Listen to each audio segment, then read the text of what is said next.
levels. If we are in the awareness that we are spiritual beings and see others as spiritual beings, that in itself is an action, but then also what comes from that consciousness is also action and colored by the quality of consciousness we are in. Now, the understanding of the law of karma is that it is not some cosmic punishment, but there is a precise law of cause and effect, which is guided by spiritual truths. And those effects will come back to me, but also whatever I put out, whatever action I perform at a physical or at an invisible level, they have their rippling out effect. And sooner or later, that comes back to me in the form of positive or less positive situations and circumstances. Now, consider action like a seed. Even the smallest of action has its impact. Like a seed, sometimes you see a huge tree, but we forget that that huge tree has come out of a small seed. Have you ever seen a mango tree? They have huge mango trees in the tropics. And the seed is just like something like this. And so our karmas are also like seeds. Our actions are like seeds. But not to forget, your thoughts are also seeds. Your words are also seeds. Your attitude is also a seed. Your perspective and the way you look at others and circumstances, but also your vision towards yourself. All of these are actions. And if I have a thought of a stressful thought, then the immediate result is I feel stressed. But I'm also creating vibrations of stress. And I will probably also speak in a stressful way and behave in a stressful way, and that affects others. And that will sooner or later come back to me in terms of some form of action or reaction or behavior from others or some circumstance. And it is useful to be aware of this and not so much to focus on how others behave or what is the circumstance, because that is like the fruit that is coming to me from the past, and I can change that. I can just deal with it in a dignified way and be more accepting when it comes as understanding of fruit, it being fruit. But what is much more important is what kind of seeds I am sowing now. What is the quality of my thought? What is the quality of my words? What is the quality of my vision?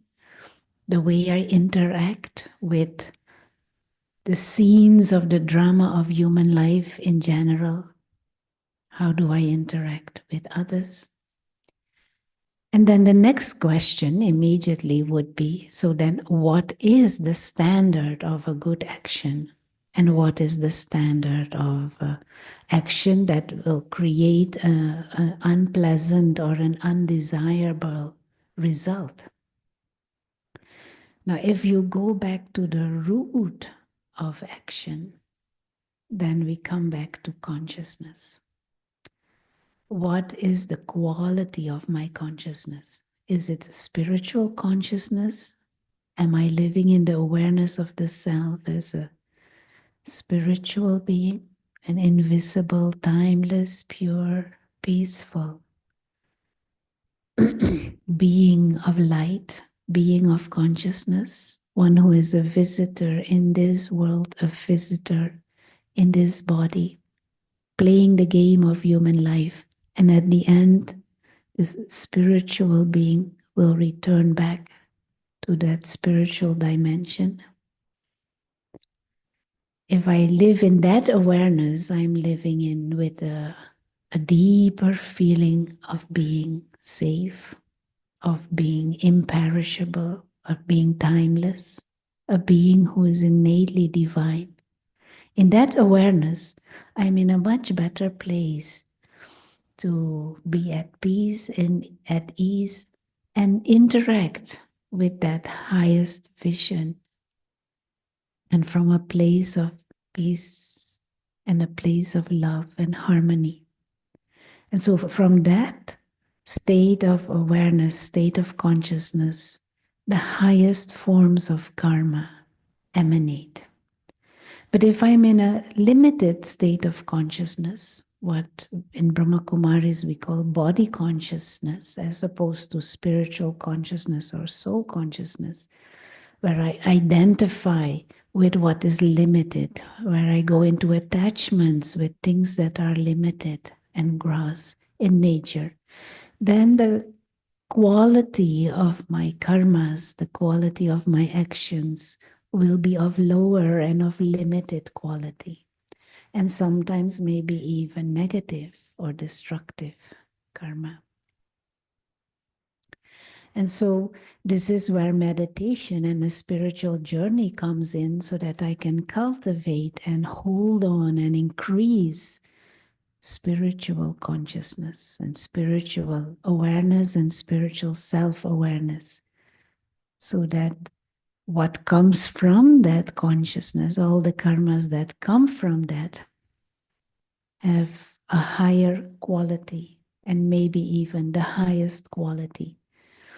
And then our inner world will generate that higher quality and put that out in the external world. And that will then come back to us. So the creation of a world that is peaceful begins with peaceful consciousness and peaceful karmas. A world that is harmonious will begin with a consciousness that is harmonious and karmas that are harmonious and encourage harmony. And so the awareness of karma and the law of karma is very essential. And we are not powerless. This makes us powerful because it puts the tools back in our hands. I'm not dependent on external situations. We can create a better world, but it starts with our inner world and then gets reflected outwards, and then that will come back to us.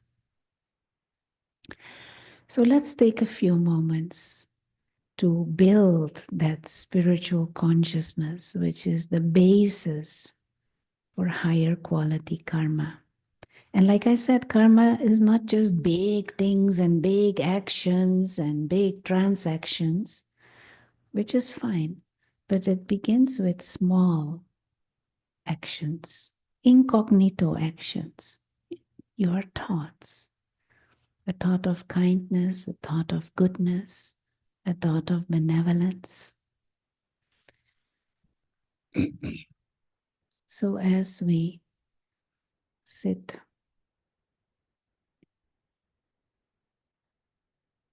let the body be comfortable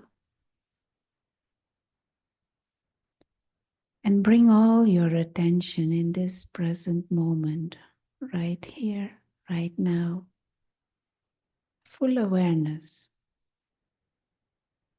that here is the body, but the one who is operating the body is invisible.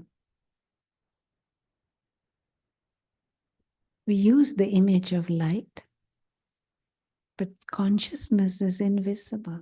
Soul is invisible.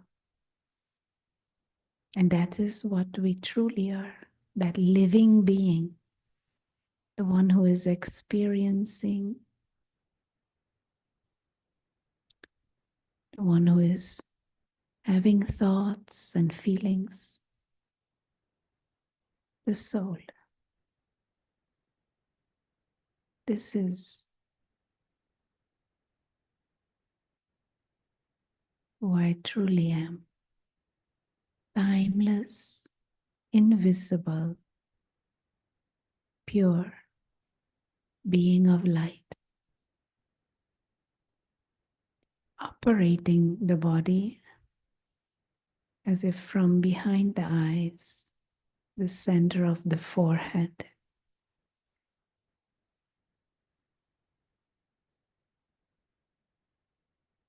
And just hold in your mind this image of this tiny star, the living light, free, pure, peaceful, serene.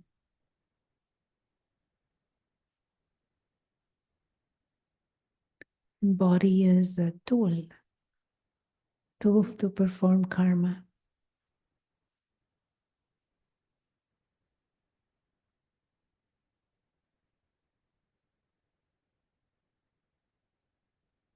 And if I am a living light, innately godlike in nature, innately peaceful, others are also that. The appearance, of course, is the physical body, and the behavior may be what it is. Also, in my case, also for others, we are under influence from all kinds of levels of physical consciousness. But we are these timeless living lights who belong to the Supreme, the eternal, aware, awake being of light, God. Each one is child of God, Supreme Soul and Soul.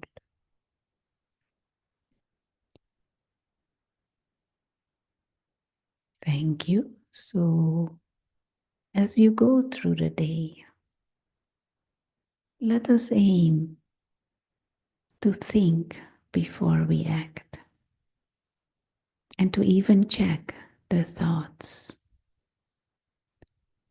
And just a simple anecdote that indicates some aspect of this love karma. There is a beautiful poem of Rabindranath Tagore, The King and the Beggar. So this beggar was begging from door to door. And the King of Kings approaches his village on this golden chariot, God himself. So this beggar thinks, oh wow, God's gonna give me so many things. I won't be begging anymore.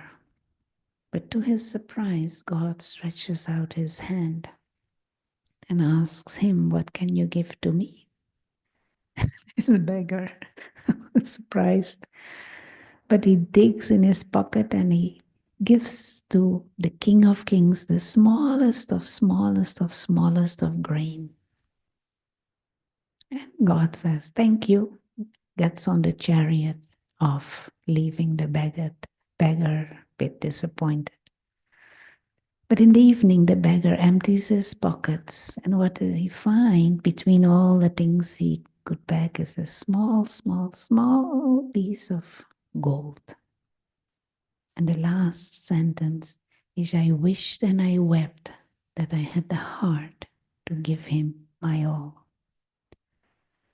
So every karma, even the smallest of action, even the smallest of thoughts, is like a little bit of grain but what it can bring back is gold.